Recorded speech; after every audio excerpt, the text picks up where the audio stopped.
और एक इंपॉर्टेंट खबर है आपके लिए कि एग्जाम टाइम करीब आ रहा है, तो एग्जाम टाइम पे हमारे मैराथन चालू होंगे, तो उसमें भी अच्छे से जुड़े रहना। सारे क्वेश्चन लग कर प्रैक्टिस करेंगे हम, भर भर के जितने पीवाई के सारे मतलब घोल के पी जाएंगे। वो 90 डिग्री है, ये आपको पॉलिश सरफेस है, ये इंसिडेंट रे आई, ये टकराई और गई। रिफ्लेक्शन इधर की आ रही है ना आपकी, पर खड़े तो आप मिरर के शैडो में इस साइड हो ना, दिखता है ना कि आप जितना जैसे मिरर से दूर चले जाओ तो इमेज भी दूर होती रहती है, तो वो मिरर के इस ही साइड में बन रही है। हेलो दोस्तों, स्वागत है आपका आपके YouTube चैनल K2S की टू सक्सेस अकेडमी में।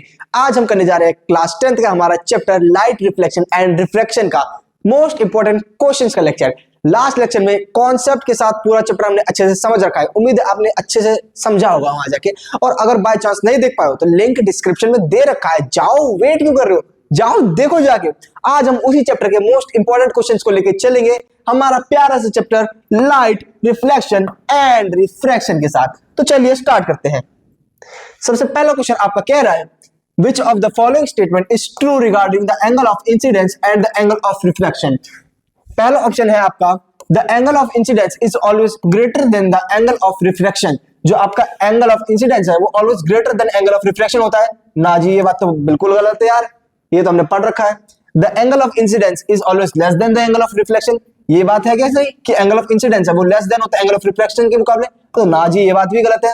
तो आइए अगला ऑप्शन देखते हैं, the angle of incidence is always equal to the angle of reflection. जी हाँ, एकदम आपका सही स्टेटमेंट आपको मिल गई है। यही आपका रिफ्लेक्शन का लॉ भी कहता है कि एंगल ऑफ इंसिडेंस हमेशा इक्वल होता है एंगल ऑफ रिफ्लेक्शन के मुकाबले, क्योंकि जब भी कहीं आपका किसी भी प्लेन सरफेस पे, पॉलिश सरफेस पे कोई रे आके टकराती है नॉर्मल के साथ, जो एंगल उसका बनेगा वो सेम होता है एंगल ऑफ रिफ्लेक्शन के साथ जो एंगल बनता है, तो ये दोनों एंगल आपके हमेशा सेम होंगे। तो ये था आपका पहला क्वेश्चन। चलिए आगे बढ़ते हैं। What does the normal line refer to in the context of reflection, कि नॉर्मल लाइन रिफ्लेक्शन के साथ क्या इनमें से बात सही बताती है, क्या चीज सही दर्शाती है। A line parallel to the reflecting surface, क्या रिफ्लेक्टिंग सरफेस, लेट्स से कि आपका रिफ्लेक्टिंग सरफेस है, तो जो आपका नॉर्मल वाली लाइन है, ये आपकी नॉर्मल वाली लाइन ऐसे आती है, क्या ये पैरेलल है इसके साथ, तो ना जी ये तो गलत हो गया। आइए अगला ऑप्शन देखते हैं। A line that makes a 45 degree angle with the reflecting surface, क्या वो ऐसे 45 डिग्री बनाती है ना यार, ऐसा भी कुछ नहीं है कि वो यहाँ पे 45 डिग्री बना रही है।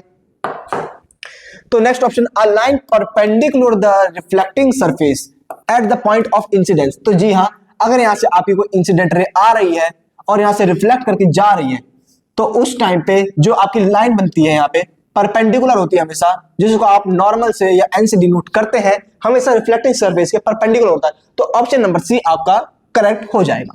तो चलिए आगे बढ़ते हैं। According to the law of reflection, the incident ray, the reflected ray and the normal to the mirror at the point of incidence all lies in.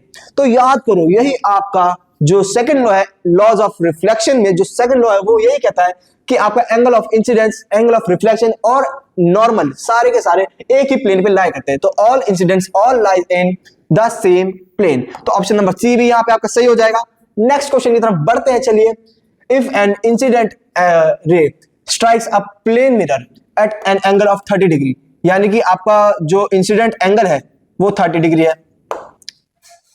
Plane mirror के साथ है ना। अब ये चीज ध्यान रखना कि अब ये 30 डिग्री यहाँ पे जो दे रखा है वो इंसिडेंट रे का तो है, पर किसके साथ है, incident ray strikes a plane mirror at an angle of 30 degree with the normal. अब उसने अगर नॉर्मल के साथ बोल दिया है तो आप यहाँ कह सकते हो कि हाँ ये जो रे आई है ये यहाँ से 30 डिग्री बना रही है। अगर वो नॉर्मल की जगह रिफ्लेक्टिंग सरफेस बोलता तो ये वाला एंगल आपका 30 डिग्री होता है, यानी कि इंसिडेंट एंगल जो होता है वो आपका 60 हो जाता है, पर नॉर्मल दे दिया तो इंसिडेंट एंगल आपका 30 डिग्री हो चुका है यहाँ पे।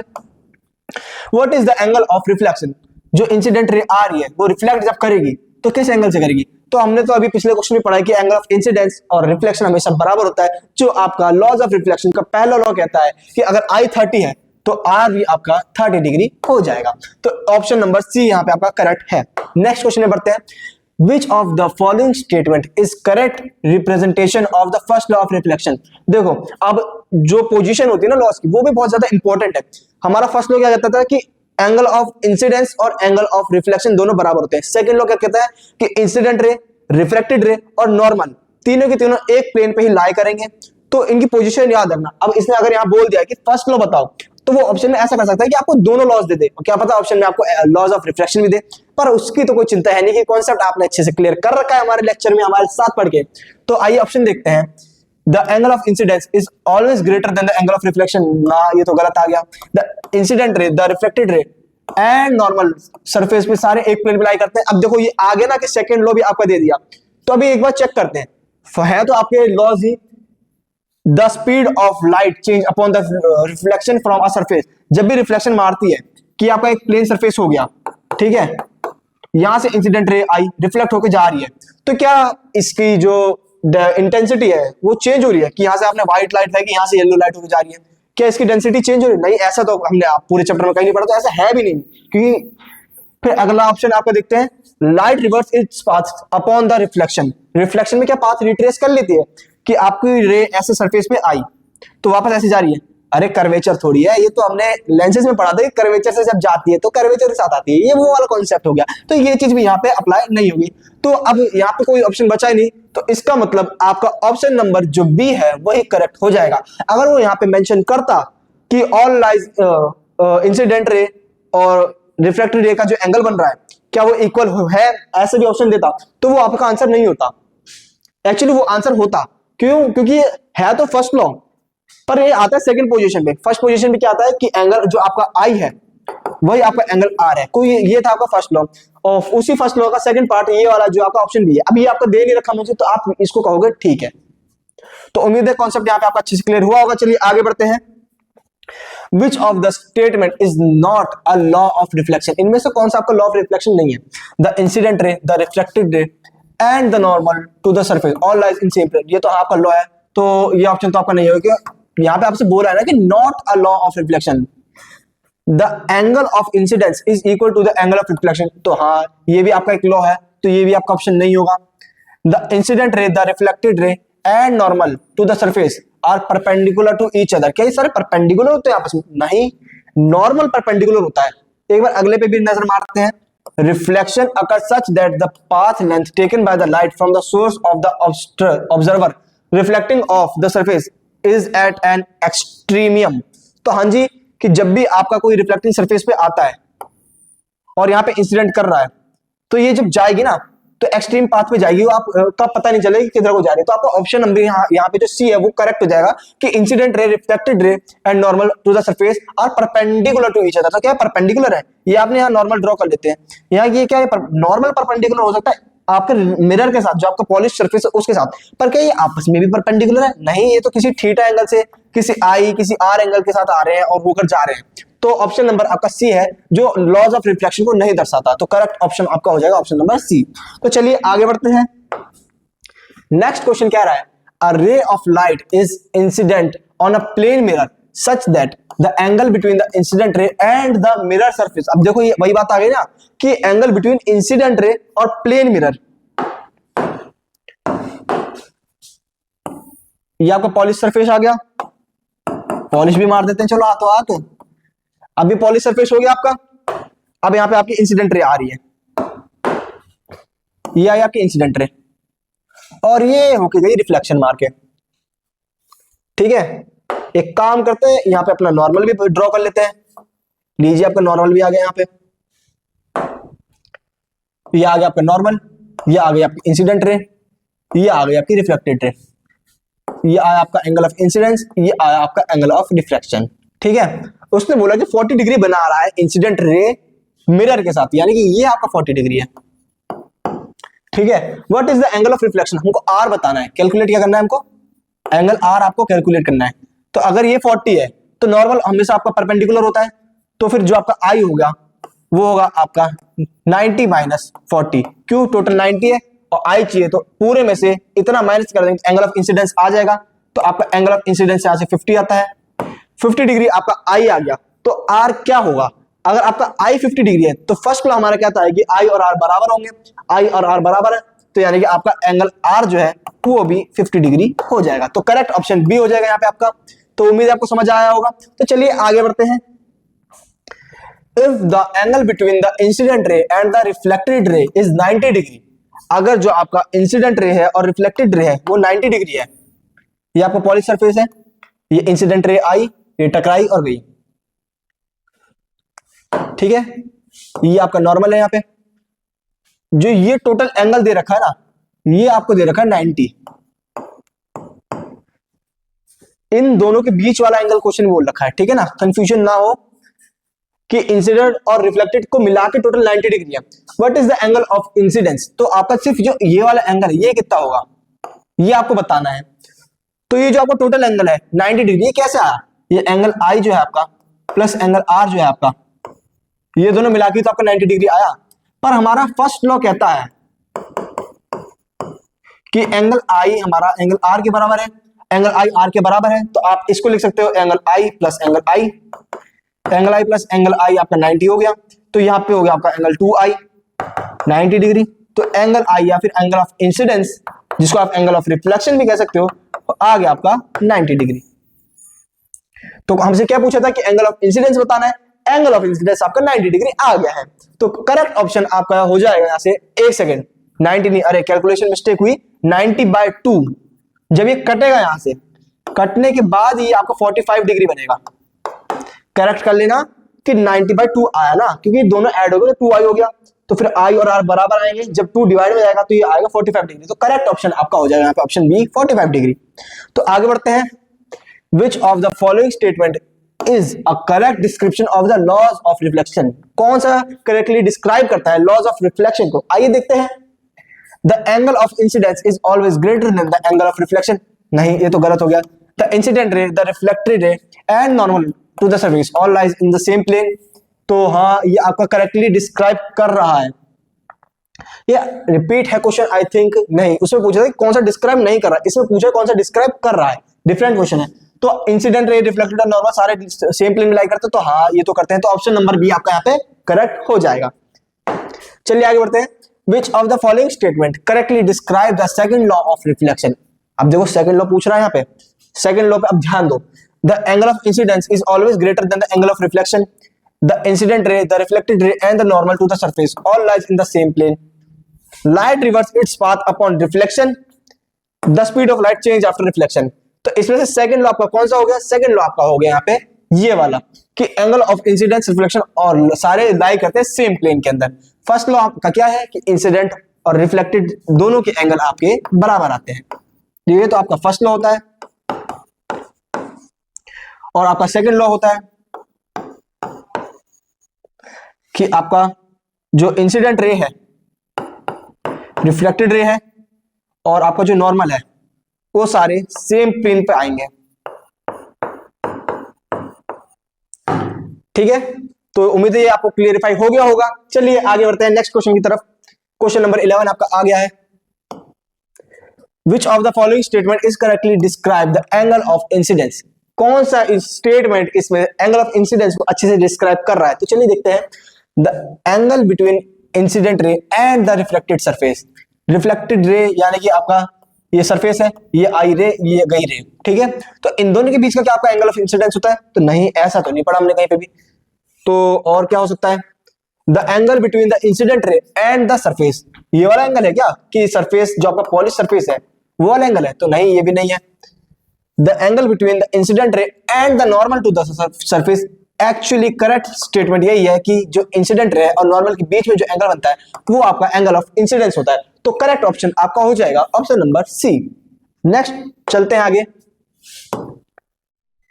According to the law of reflection the angle of incidence is always equal to, angle of incidence किसके इक्वल आएगा, एंगल ऑफ रिफ्रैक्शन के इक्वल आता है। रिफ्रैक्शन तो आपका रिफ्रैक्शन वाला जो टॉपिक लेंसेज वाला था ना वहां पढ़ा था, तो ये डाउट करने के लिए भर देता है इसी में। एंगल ऑफ रिफ्लेक्शन, जी हाँ एंगल ऑफ रिफ्लेक्शन के ही इक्वल आता है। What happened to a light ray when it strikes a perfectly smooth polished surface? जब एक perfectly smooth polished surface है, चलो क्रिएट करते हैं आपका एक perfectly smooth polished surface प्यारा सा।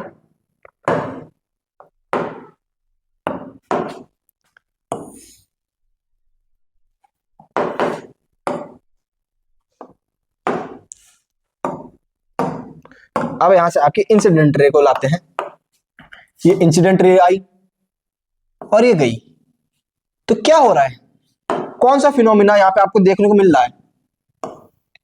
जो इंसिडेंट रे आ रही है होकर जा रही है वो आप क्या दिख रहा है आपको यहाँ पे कि जो स्ट्राइक कर रही है इंसिडेंट रे, उसके साथ क्या हो रहा है, वो रिफ्लेक्ट बैक कर रही है सेम एंगल के साथ पॉलिश सरफेस से टकराने के बाद।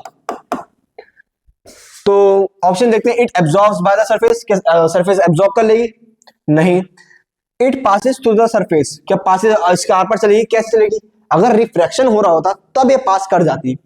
एब्जॉर्ब कब करती है? अगर यहाँ पे कोई ब्लैक कलर हो, क्योंकि आई थिंक आपको शायद पता हो कि जो आपका ब्लैक कलर होता है ना, वो सबसे ज्यादा हीट एब्जॉर्ब करता है, सबसे ज्यादा चीजें एब्जॉर्ब कर लेता है, तभी जो आपका स्पेस का ब्लैक होल है उसके आर पार कभी भी रोशनी ट्रेवल नहीं कर सकती। क्यों? क्योंकि वो सारी एब्जॉर्ब कर लेता है, तो हमेशा वो अंधेरा ही दिखता है, ब्लैक होता है। सूरज की रोशनी से भी उसका कुछ असर नहीं पड़ता, सारी रोशनी वो अंदर एब्जॉर्ब कर लेता है। ठंडियों में भी अगर आप ब्लैक कपड़े पहनते हैं तो उसमें आपको गर्म क्यों लगेगा? कि जैसे आपके ऊपर धूप पड़ेगी ना, तो बहुत जल्दी सारी गर्मी एब्जॉर्ब करेगा, तो जिसकी वजह से आपको गर्मी लगी। तो ब्लैक कलर होता ही ऐसा है कि बहुत तेजी में गर्मी एब्जॉर्ब करता है अपने अंदर। तो अगला ऑप्शन की तरफ चलते हैं, it's scattered in multiple direction, कि ऐसे अगर ऐसे ऐसे भागेगी, ये इधर भाग रही है, ऐसे ऐसे स्कैटर कर जा रही है। अरे घर का लाइट बल्ब थोड़ी, ये एक रे आ रही है हमारी। It reflects of the surface in a predictable manner, कि हाँ जिस हिसाब से आ रही है उसी सेम एंगल से ये रिफ्लेक्ट करके जाएगी। तो ऑप्शन नंबर डी आपका यहाँ पे करेक्ट हो जाएगा। नेक्स्ट चलते हैं आगे,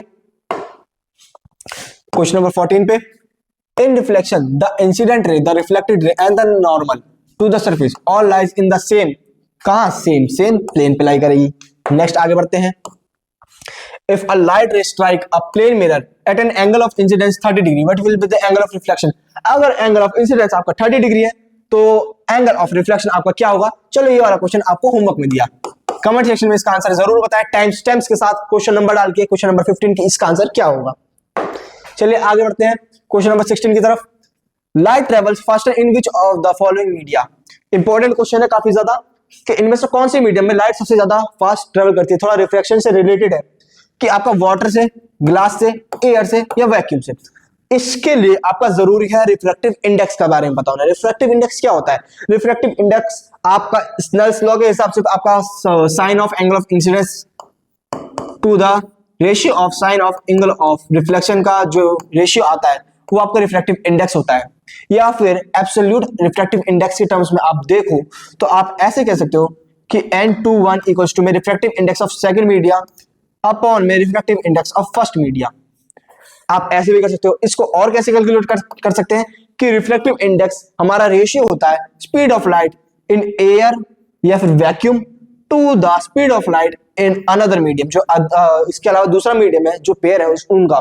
तो ये आपके फॉर्मूले है, कुछ इंपॉर्टेंट नोट कर लेना हाथों हाथ।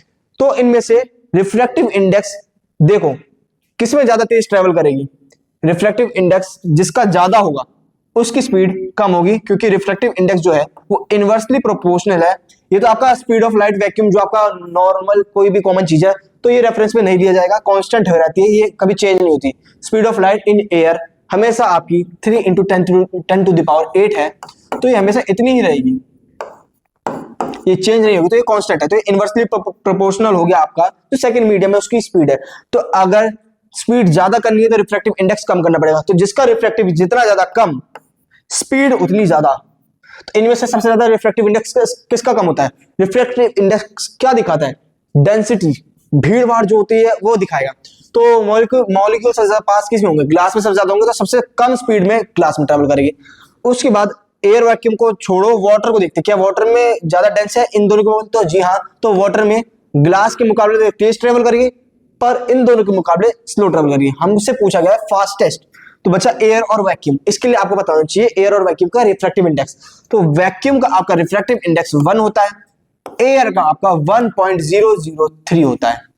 तो कैलकुलेशन के लिए हम दोनों के लिए 1 ही लेते रिफ्रैक्टिव इंडेक्स, लेकिन अब हमसे पूछा है ना, ऑप्शन में दोनों चीज दे दी, तो हम देखें फास्टेस्ट कौन सा है। फास्टेस्ट है आपका वैक्यूम में, क्योंकि इसका सबसे कम रिफ्रैक्टिव इंडेक्स है, तो सबसे फास्ट आपकी जो लाइट ट्रेवल करेगी वो आपकी वैक्यूम में करेगी। तो चलिए आगे बढ़ते हैं। Question number 17, which of the following statement is a fundamental law of reflection? कौन सा लॉ फंडामेंटल लॉ है आपका? तो दो लॉ है आपके, दोनों में से एक आपका फंडामेंटल लॉ है। चलिए देखते हैं। The angle of incidence is always greater than the angle of reflection, गलत हो गया ये तो। The incident ray, the reflected ray and the normal to the surface all lies in the same plane. अभी इसको पॉज पे रखते हैं कि लाइट चेंज करती है डिफरेंट मीडियम में, जैसे उसका मीडियम चेंज होता है तो उसका कलर भी चेंज हो जाएगा, क्वांटिटी डेंसिटी सब चेंज हो रही है, तो नहीं ये भी गलत हो गया आपका। स्पीड भी आपकी क्या चेंज होती है रिफ्लेक्शन के बाद, तो नहीं, रिफ्लेक्शन में आपकी स्पीड चेंज होती है, रिफ्लेक्शन में चेंज नहीं होती, तो करेक्ट ऑप्शन आपका ऑप्शन बी हो जाएगा। और यही है आपका फंडामेंटल लॉ ऑफ रिफ्लेक्शन। अगर एग्जाम में पूछा जाए कि फंडामेंटल लॉ ऑफ रिफ्लेक्शन बताओ, तो आप यही वाली स्टेटमेंट या फिर आप कह सकते हो कि आपका जो सेकंड लॉ ऑफ रिफ्लेक्शन है वही पूरा छाप कर आ जाएंगे। तो चलिए आगे बढ़ते हैं नेक्स्ट क्वेश्चन की तरफ। Which of the following statement correctly describe the angle of incidence during reflection? Reflection के लिए एंगल ऑफ इंसिडेंस कौन सी स्टेटमेंट करेक्टली डिस्क्राइब कर रही है? The angle between incident ray and the reflected रे। आई थिंक ये रिपीट हो गया है, हाँ ये रिपीट हो गया, चलो कोई नहीं आगे बढ़ते हैं। What is the angle of deviation for a ray of light which incident normal on a plane mirror? जब एंगल ऑफ डेविएशन क्या होता है, ये थोड़ा अलग कॉन्सेप्ट है, इस क्लास में 10th में आपको इतना ज्यादा कुछ है नहीं, फिर भी थोड़ा ऊपर ऊपर बता देते हैं कि एंगल ऑफ डेविएशन क्या होता है। जब भी लाइट एंगल ऑफ इंसिडेंस करती है, फिर रिफ्लेक्ट करती है या फिर रिफ्रैक्ट करती है, तो टोटल उसके पाथ में जिस एंगल का डिफरेंस आया है वो आपका एंगल ऑफ डेविएशन।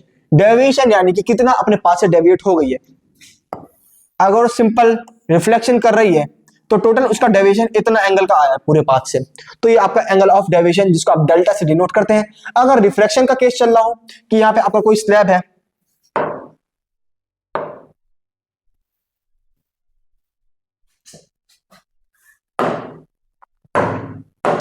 यहां पे आपका कोई ग्लास स्लैब है, ठीक है, और यहां पे आपकी रे आ रही है, पहले वो ऐसे आई, थोड़ा सा पाथ चेंज होगा तो थोड़ी स्ट्रेट हो जाएगी यहां से, फिर यहां से ऐसे आई, तो उसने कितना डेविएशन करा अपने एंगल से, अपने पाथ को कितना ज्यादा डेविएट कर चुकी है, ये दिखाता है आपका एंगल ऑफ डेविएशन। पहले उसका पाथ तो ये आ रहा था, इस पाथ से होकर गुजर रही थी पहले वो, अब वो इस पे आई, तो ये जो आपका एंगल आया है ना टोटल पाथ का, ये आपका एंगल ऑफ डेविएशन, कि जा कहां से रही थी अब जा कहां से रही है, वो आपका एंगल ऑफ डेविएशन शो करता है। तो ये हो गया आपका एंगल ऑफ डेविएशन। तो आपसे जब पूछा रिफ्लेक्शन के लिए कि the angle of deviation of a ray of light incident normally on a plane mirror, mirror की बात है तो रिफ्लेक्शन की बात है, तो ये जो आपका डेल्टा है इसकी वैल्यू क्या होगी, डेल्टा ये कैसे आया, इसका फॉर्मूला आपका सिंपल एंगल ऑफ डेविएशन आता है angle of incidence plus angle of reflection का। तो जब इंसिडेंट रे आपकी आ रही है, what is the angle of deviation of a ray of light, normally plane आ रही है ना, तो अब क्वेश्चन में क्या रखा है, नॉर्मली आ रही है, ये सरफेस है आपका, तो वो आ ही नॉर्मली रही है, नॉर्मली आएगी तो उसी एंगल से होकर डेविएट होकर चली जाएगी। तो कितने का डेविएशन है, अब ये मत सोचना कि आप 90 डिग्री पे टिक कर दो कि यहाँ तो 90 डिग्री से होकर जा रही है ना सरफेस से, सरफेस से नहीं पूछा, उसने पूछा है कि किस एंगल से डेविएट करी, डेविएट यानी कि उसका जो पाथ आया था रिफ्लेक्ट होने के बाद कितना गया, तो कुछ चेंज ही नहीं हुआ ना, जिससे आई उसी से लौट गई है, तो 0 डिग्री का यहाँ पे आपका डेविएशन आया। नेक्स्ट क्वेश्चन में चलते हैं। For an object placed in front of plane mirror the image formed is. अब कोई प्लेन मिरर है आपका, इसके सामने आप खड़े हुए, छोटे से प्यारे से आपका मिरर ये रहा। हमने nature of concave convex mirror और लेंसेज के बारे में हमने जब पढ़ा था ना, तो नेचर में पढ़ा था कि आपका जो रियल इमेज बनेगी वो कब बनेगी, वर्चुअल इमेज बनेगी वो कब बनेगी, इन्वर्टेड कैसे बनती है, और यही सारी चीजें जितनी भी हमने क्राइटेरिया पढ़े थे इमेज के वो कैसे कैसे थे। तो एक बार रिकॉल करते हैं एक बार, है ना, कि जब आपका कनकेव मिरर कैसा होता है, सिंपल ऐसा केव साइड से होता है जिसके बाहर के साइड से पॉलिश कर रखा होता है, यहाँ पे आपका ऑब्जेक्ट रखा हुआ है, अगर इमेज आपकी रिफ्लेक्ट होने के बाद मिरर के सामने ही बन रही है, फ्रंट ऑफ द मिरर ही बन रही है, तो आपकी रियल हो गई। और अगर एक्सिस से फ्लिप होके बन रही है, कि अगर पहले इमेज ऐसी थी फ्लिप होके ऐसी इमेज आ रही है, तो रियल तो है तो इन्वर्टेड भी होगी साथ में। रियल कैसे, क्योंकि जो रिफ्लेक्शन होने के बाद आनी चाहिए तो सेम रिफ्लेक्शन आ रही है ना, रियल तब होती है जब आपका कनकेव मिरर में फ्रंट में ही बनता है। और आपका वर्चुअल कब होगा, कि मिरर की रिफ्लेक्शन होने के बाद इमेज यहां ना बनने की जगह इस जगह कहीं आपकी इमेज फॉर्म होती है, तो वो आपकी वर्चुअल होगी, वो आपका वर्चुअल केस हो गया। तो समझ आ गया होगा आपको रियल कब बनती है, कि मिरर के जब फ्रंट में बनेगी, रिफ्लेक्शन होने के बाद एक्चुअली जो उसकी पोजीशन है वहां वो बन रही है, तो वो रियल इन्वर्टेड हो गई। वर्चुअल और इरेक्ट तब हो गई जब वो इधर बनना तो चाह रही है, बन इधर रही है, हमारी इमेजिनरी पाथ से ट्रेस करके हम देख रहे हैं कि यहाँ कहीं वो इमेज बन रही है। तो अब प्लेन मिरर में क्या होता है कि आपकी रे जो आई है यहाँ से ऐसे रे आई है, सेम इंसिडेंट होकर यही आएगी, यहाँ से जो आपकी रे जा रही है वही इंसिडेंट होकर यहाँ पे आएगी, ऐसे जा रही है इंसिडेंट होकर आएगी, तो आपकी जो पोजीशन है वो वही दिखेगी। तो क्या ये पलटी इमेज फ्लिप होती है? आप नॉर्मल मिरर के आगे खड़े हो, क्या इमेज आपकी अपसाइड डाउन हो रही है? नहीं, इन्वर्ट नहीं हो रही ना। तो सबसे पहले जिसमें इन्वर्टेड है तो उसको हटा दो। इन्वर्टेड एक तो इसमें है, एक तो इसमें है। अब बचे रियल इरेक्ट और वर्चुअल इरेक्ट। अब रियल इरेक्ट वर्चुअल इरेक्ट का पता कैसे चलेगा? अगर मिरर के उस साइड आपकी इमेज बनेगी, मिरर के पीछे इमेज बन रही है, तब आपकी वर्चुअल इमेज हो गई, और मिरर के सामने ही बन रही है तब आपकी रियल हो गई। तो बनती तो आपकी मिरर के सामने ही है ना, जिस जगह पे आप ऐसे खड़े हो ना तो आपको दिखेगा कि आप इस जगह खड़े हो, रिफ्लेक्शन इधर की आ रही है ना आपकी, पर खड़े तो आप मिरर के शैडो में इस साइड हो ना। दिखता है ना कि आप जितना जैसे मिरर से दूर चले जाओ तो इमेज भी दूर होती रहती है, तो वो मिरर के इस ही साइड में बन रही है। तो यानी कि उसका नेचर ही ऐसा है इस साइड शो करने का, तो इसकी रियल बनेगी। रियल क्यों? कि अगर इमेज इस साइड बन रही होती ना तब आप कहते कि इरेक्ट बन रही है। वो कनकेव की बात थी कि उसका नेचर ही ऐसा है इस साइड शो करने का। अब उसमें इधर को बनने को नेचर दिखा रहा है। प्लेन मिरर का नेचर ही ऐसा है कि हमको दिखाएगा जितना हम दूर जा रहे हैं ना उस हिसाब से इमेज भी दूर जा रही है। तो यहाँ पे आपकी रियल और इरेक्ट फॉर्म इमेज होगी। तो ये था आपके सारे इंपॉर्टेंट क्वेश्चंस जिसको हमने आज बड़ी मजेदार तरीके से कवर कर लिया है। उम्मीद है आपको सारे क्वेश्चन अच्छे से समझ आए होंगे, कॉन्सेप्ट क्लियर हुआ होगा। और ज्यादा क्वेश्चन प्रैक्टिस करना है तो कमेंट सेक्शन में जरूर बताना। सारे क्वेश्चंस हम और ज्यादा इंपॉर्टेंट पीवाई को लेकर आएंगे। और एक इंपॉर्टेंट खबर है आपके लिए कि एग्जाम टाइम करीब आ रहा है, तो एग्जाम टाइम में हमारे मैराथन चालू होंगे, तो उसमें भी अच्छे से जुड़े रहना। सारे क्वेश्चन लग कर प्रैक्टिस करेंगे। हम भर भर के जितने पीवाई को सारे मतलब घोल के पी जाएंगे। जो आपके 20 नंबर रखे होते हैं ना कॉपी में, वो एग्जामिनर चाह कर भी काट नहीं पाएगा। सारे क्वेश्चन आप तो कहोगे ये तो अरे एक सर ने कराया है, अरे तो आज ही सुबह पढ़ के आऊं, सर का लेक्चर देखा है मैंने, सारे क्वेश्चन सर ने कराए थे, तो उसी में से सारे पीवाई को हम घोल के पी जाएंगे मैराथन के अंदर। तो उसमें भी आप जरूर जुड़ना। तो बाकी अगर आपको सेशन अच्छा लगा हो तो लाइक जरूर कर दो यार, कमेंट सेक्शन में अपना प्यार भर भर के दो। बाकी मिलेंगे हम आपसे नेक्स्ट चैप्टर, हमारा जो आईज वाला चैप्टर है, human I and the colourful world, उसका एक बहुत प्यारा सा लेक्चर हम रिकॉर्ड करके आपके लिए बहुत जल्दी पोस्ट कर देंगे। बाकी मिलेंगे आपसे नेक्स्ट वीडियो में, तब तक के लिए थैंक यू।